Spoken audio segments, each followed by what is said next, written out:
We are rolling. Good morning, Todd. Good morning. Where are you, boo? Well, we are sitting in the middle of our outdoor floor space. What we got here? Good old hardwood shredded mulch. Well, before Hardwood shredded mulch. There you go. And a little music. Yeah. Got people rolling by. It's early in the morning. They're getting ready to go do some work, and they got to get themselves excited to go do the work. Yeah. Saturday. Maybe you want to go play. Well, I guess before we get going, we should introduce ourselves to maybe we'll get up to 80 followers after this one on YouTube. But I'm Melissa Johnson. And I'm Todd Johnson. That's my boo.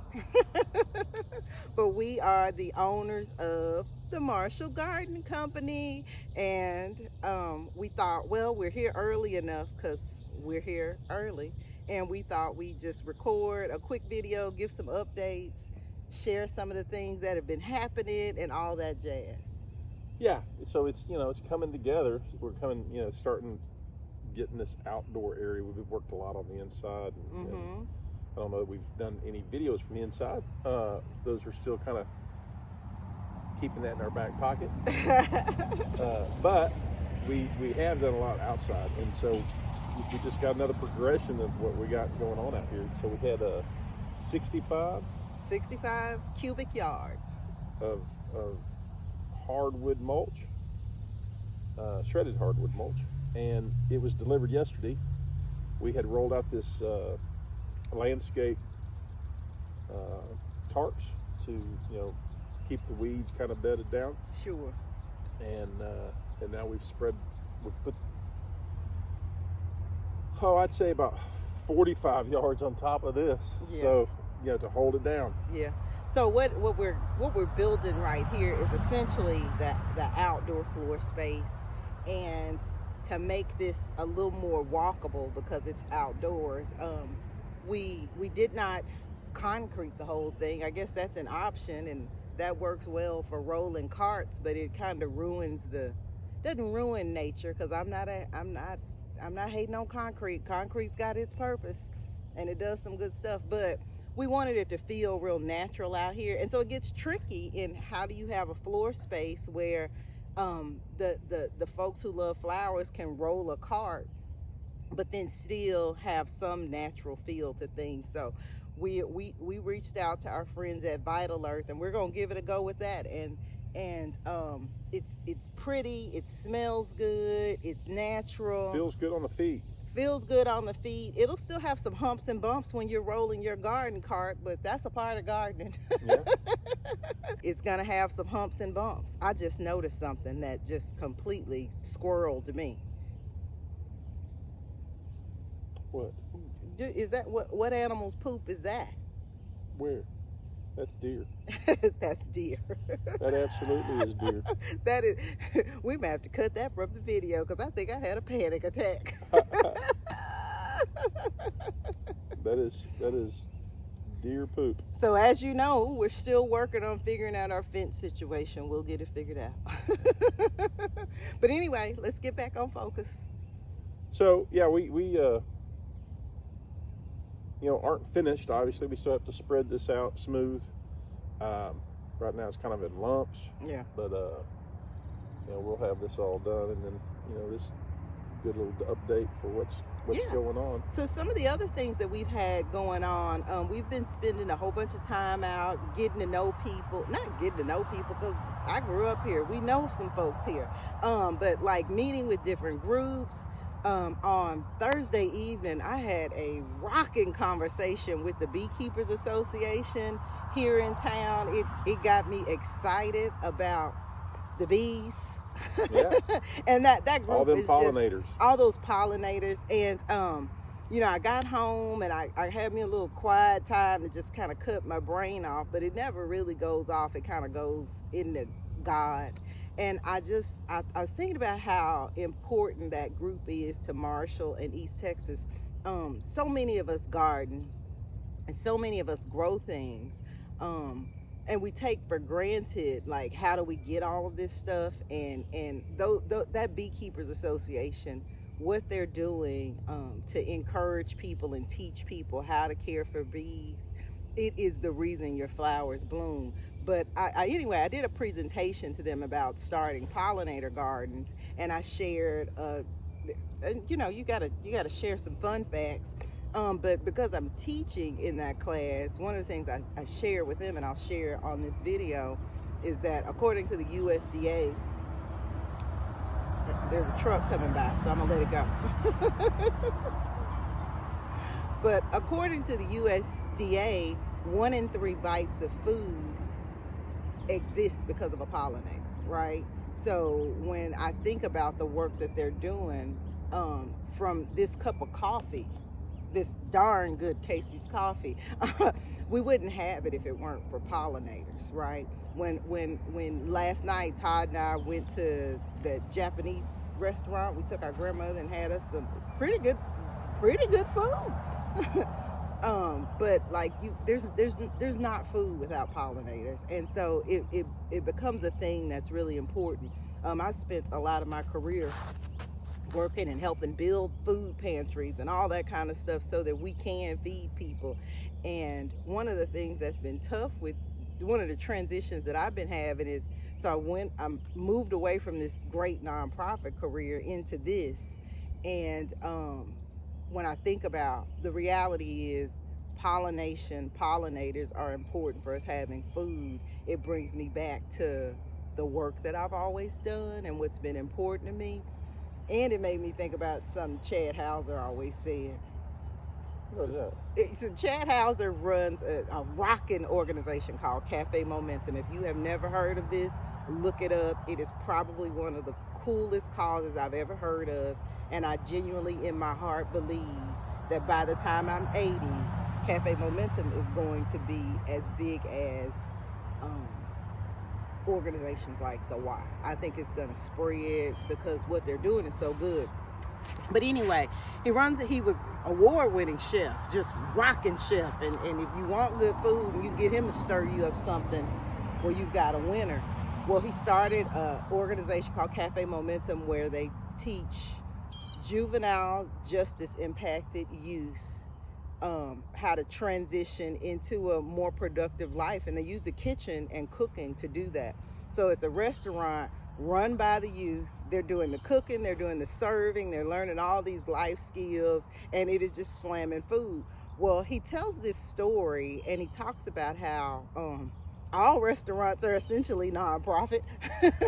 Mostly, and that's a way of him sharing, you know, it's hard to have a profitable restaurant.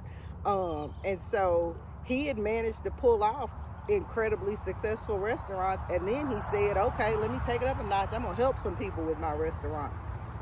And I guess there's a similarity when I think about garden centers, right? And sometimes we take for granted that there is power in plants, there is power in gardening, there's the mental health part of it, but there's also, like, food won't exist if folks don't grow it. And food won't exist if pollinators don't pollinate it. And that's my rant. I don't know where I was going with that, but I went somewhere. Well, it's okay. I will say that Cafe Momentum is awesome. They're doing some really cool work over there, and we're doing some really cool work over here. Yes, we are. But yeah, we've been doing all that community stuff and getting to see people and talk to folks and meeting with groups and sharing what we're looking to accomplish here, and that's been fun to me. Well, you know, and you taught another class that was about the fall garden. Man. And that fall garden class has got nothing but rave reviews. That fall gardening class. So you can log on to marshallgardenco.com/classes, and you can see the replay, and you can also get copies of the workbook, and we've got what we call field notes on the website, and they essentially give you all the great tips for gardening. But there's a field notes guide that breaks down what to plant based on each month, right? This is where Melissa is shining. But she anyway, put all this together in a workbook. There's no charge for it, people. Go out there and download this workbook. Look at the class. Yeah. Because all of this is in there, and it's a step-by-step process. I mean, she tells you, when to do this, when to do that, next, and so you can, easily where to go get some of the stuff, the cheapest places to go get some of the stuff. I keep wanting to say they need to come get it from us, but it's okay. Well, they can't get it from us yet, so we got to tell them where to get it. But the cool thing is, we will get off of here because we got work to do before it gets hot.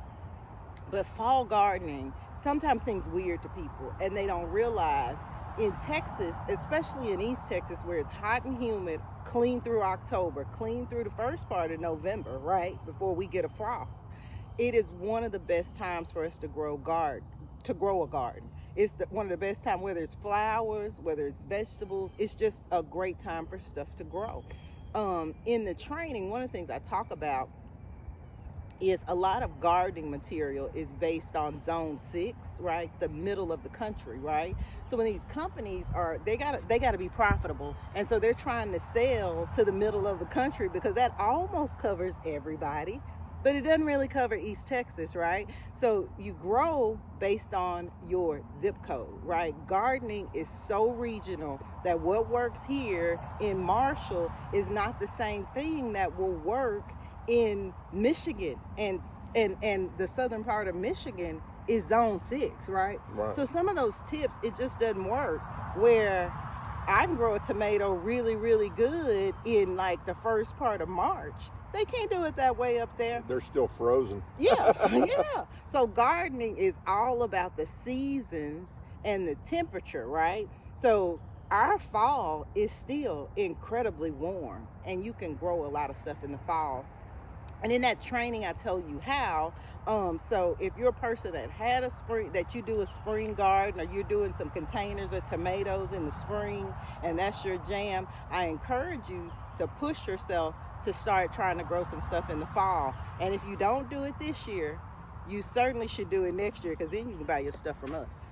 Did I do it good? Yeah.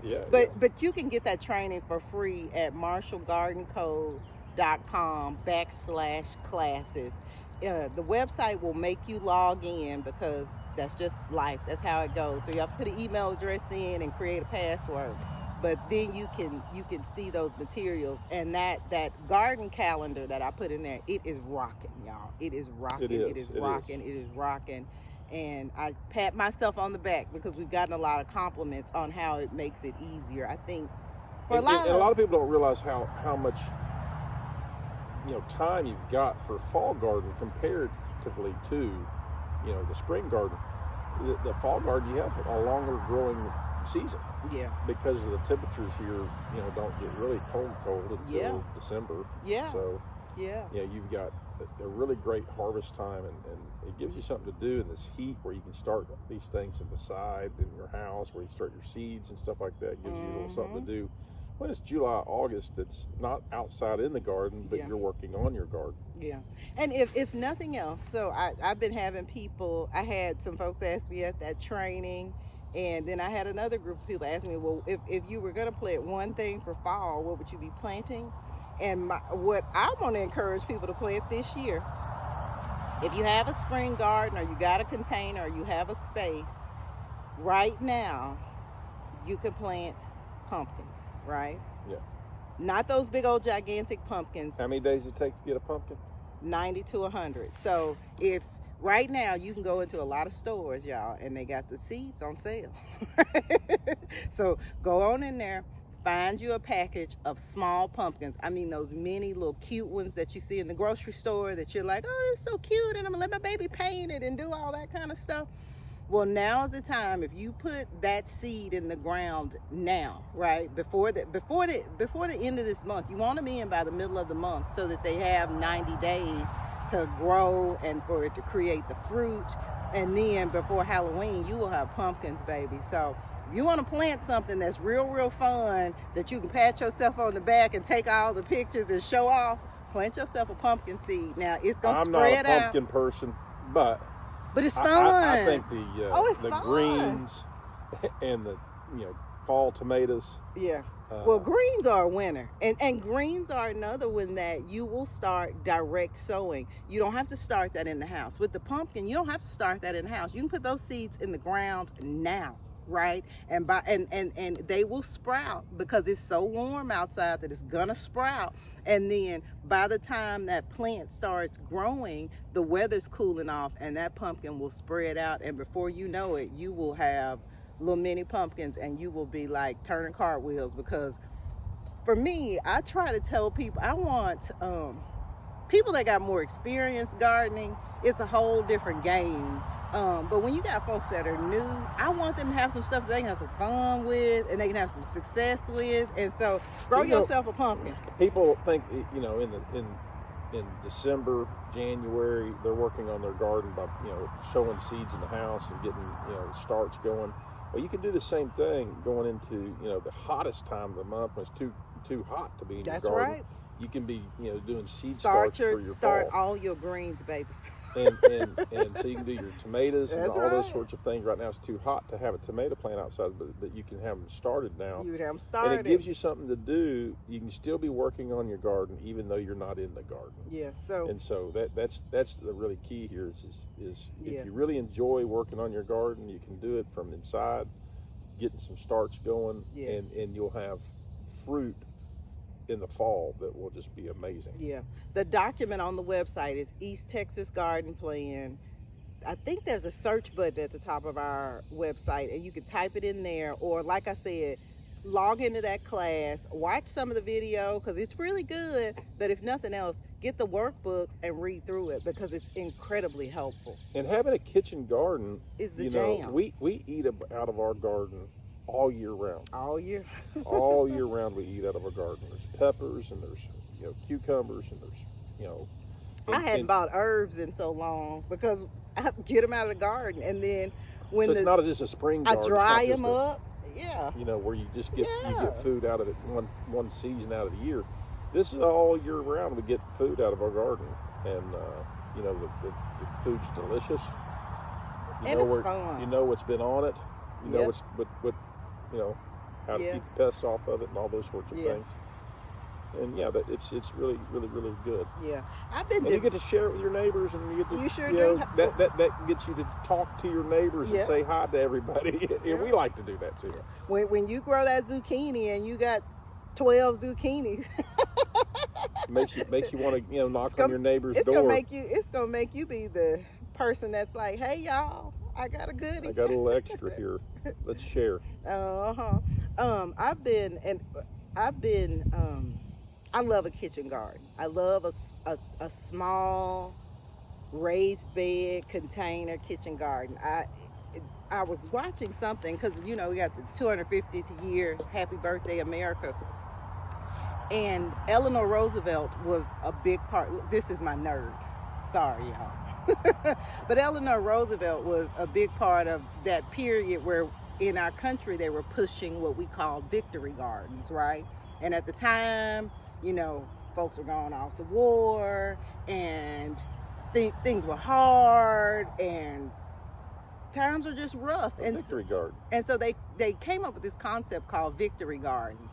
And I don't call my kitchen garden a victory garden because I got a lot of respect for that time in our country. And they were encouraging people to grow because, one, I think they were smart enough to know that gardening helped people's mental, in a hard time, you need something to make you feel better, right? But then also it was really to just bring the country together around something, one of America's favorite pastimes. And we love baseball, but the number one hobby in our country is gardening, right? Yeah. That idea of a victory garden for me, the victory is when I go out there and I harvest those greens and I can snap a picture of it and send it to this man, and he I don't know what he's been dealing with at work, but he's gonna feel better, right? Yeah, absolutely. And it's just because when you put your effort and energy into growing something, there's a win there. So the the big thing is, people think of a garden and they think it's some big field, they've tilled up, Yeah. and you're out there and you got these rows going along.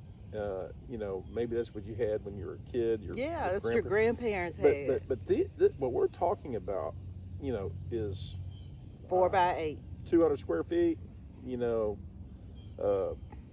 laid out correctly, in the amount of produce that comes out of that small little area is amazing. Yeah, I always tell new gardeners, start with one 4 by 8 raised bed, 12 inches tall. Sometimes I'll get folks and they really want to go big at the beginning, but if you're newer to gardening, you got to have something that's manageable, because the more beds you have, you got to build the muscle. You got to build the muscle, and when it's hot outside, you can manage one bed. When you have 3 and 4 and 5 and 6, it gets a little more tricky. So I always encourage people to start with that. But one of the things that Todd and I will be eventually introducing to our business once we get the doors open is we'll be doing we'll be helping folks install kitchen gardens, right? Beautiful backyard gardens where you can grow some things, and then helping them maintain them, and what does that look like to have your own little vegetable garden where you can go out there and grow your tomato, or if nothing else, grow you some herbs, baby. I like it, gardening. You get to eat out of your garden, which feeds your body, right? And you get beautiful flowers that feed your soul. Yeah. And so we're not all about the flowers. We're not all about the kitchen garden.